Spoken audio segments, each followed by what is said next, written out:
अस्सलाम वालेकुम। तो आज का हमारा टॉपिक है एक्सरसाइज 3.4 का क्वेश्चन नंबर 3। क्वेश्चन क्या कह रहे हैं हमें कि show that the vectors a b and c are coplanar. ठीक है। अच्छा, इस क्वेश्चन में हमारी छोटी सी मिस्टेक है क्योंकि मैंने इनको जो बुक में क्वेश्चन दिया हुआ है उसके मुताबिक सॉल्व किया तो आपके वेक्टर जो है कोप्लेनर साबित नहीं हो रहे थे। तो इनकी जरा देखिएगा, ए वेक्टर में यहाँ पे लिखा हुआ है -4 आए। ठीक है, तो इसको आपने प्लस कर देना है। ठीक है, और जो सी वेक्टर में है यहाँ पे +2j लिखा हुआ है, इसको जरा आप माइनस कर दें, तब ये क्वेश्चन आपका ठीक सॉल्व हो जाएगा। क्योंकि अगर आप वो वैल्यूज रखते हैं तो कोप्लेनर साबित नहीं होता। अब कोप्लेनर वेक्टर्स क्या होते हैं ये मैंने आपको क्वेश्चन नंबर 6 जब मैं आपको करा रही थी, वॉल्यूम जब आपका 0 आया था क्वेश्चन नंबर 6 के पार्ट 1 में, जब आपके वॉल्यूम की वैल्यू ये जो ए डॉट बी क्रॉस सी ये स्केलर ट्रिपल प्रोडक्ट 0 आ गया था, तो वो तो वॉल्यूम का आंसर आया था हमारा। लेकिन उसी वक्त मैंने आपको कोप्लेनर का कॉन्सेप्ट पढ़ाया था, जरा आप वो क्वेश्चन नंबर 6 का पार्ट 1 देख लीजिएगा।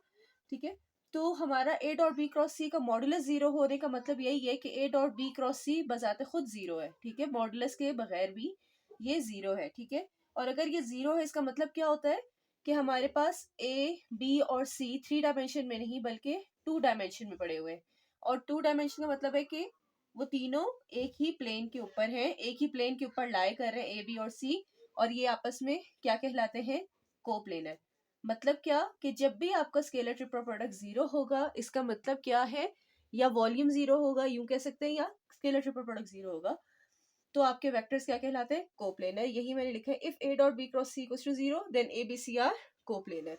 तो हमने अपना स्केलर ट्रिपल प्रोडक्ट चेक करना है कि वो 0 है या नहीं है। ये मैंने स्टेटमेंट लिखी है कि अगर a dot b cross c 0 हो तो a b c are coplanar होते हैं। ठीक है, तो हमने यही चेक करना है। लेफ्ट हैंड साइड मैंने पिक की ए डॉट बी क्रॉस सी, इसको मैं देखूंगी अगर आंसर 0 आ जाता है तो हमारे ये तीनों वेक्टर्स कोप्लेनर है। ए की कंपोनेंट्स लिखेंगे हमारे पास 4 -6 एंड -2।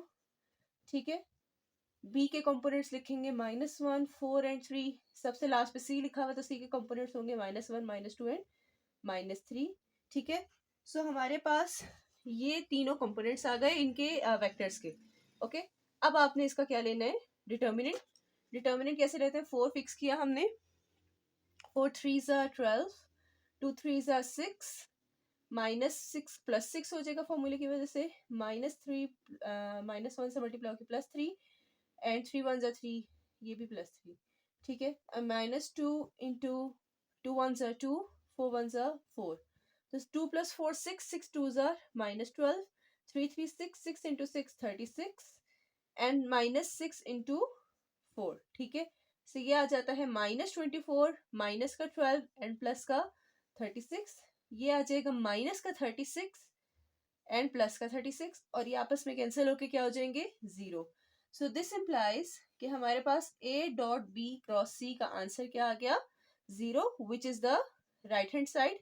ठीक है, हेंस हम कह सकते हैं जब ये स्केलर ट्रिपल प्रोडक्ट 0 हो, हमने क्या कहा था, तो a b and c are coplanar.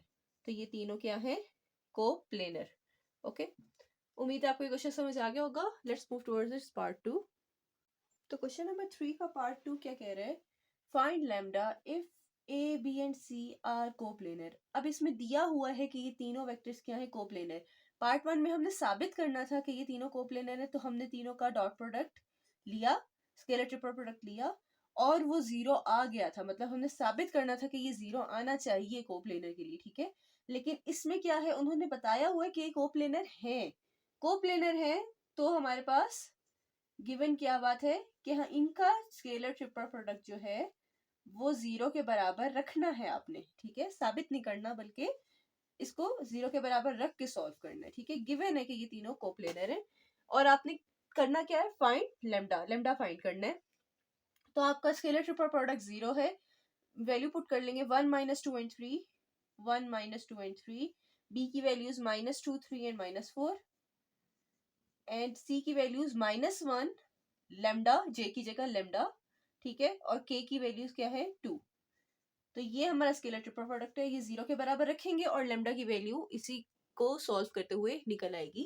ठीक है, तो ये आ जाएगा 1 3 2 6 एंड लेमडा इंटू -4, -4 लेमडा होता है फॉर्मूले की वजह से, +4 लेमडा, फिर -2 +2 हो जाएगा फॉर्मूले की वजह से, 2 2 ज़ा 4, 4 1 ज़ा 4 प्लस का तो माइनस का 4 एंड 3 इंटू -2 लैम्डा 3 1 ज़ा 3 प्लस का 3 इक्वल्स टू 0। ठीक है, तो ये आ जाएगा 6 + 4 लैम्डा, सबको मल्टीप्लाई कर ले, 4 4 -8 हो जाता है एंड -8 इंटू 2 माइनस का 16 -3 इंटू 2 -6 लैम्डा प्लस का सॉरी +3 इंटू -2 था 3 इंटू 3 9 इक्वल्स टू 0।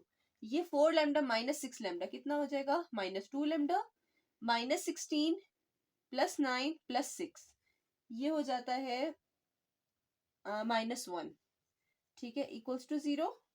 मैं एक दफा कंफर्म कर लूं, 9 + 6 आपका हो जाता है 15 और -16 तो फिर हमारे पास -1 ही आता है। ठीक है, तो -2 लैम्डा आपके पास -1 उधर जाएगा तो +1 लैम्डा आ जाएगा आपके पास -1/2 -2 नीचे जाएगा तो साइन दरमियान में भी लिख सकते हैं। So this is the value of lambda which was required.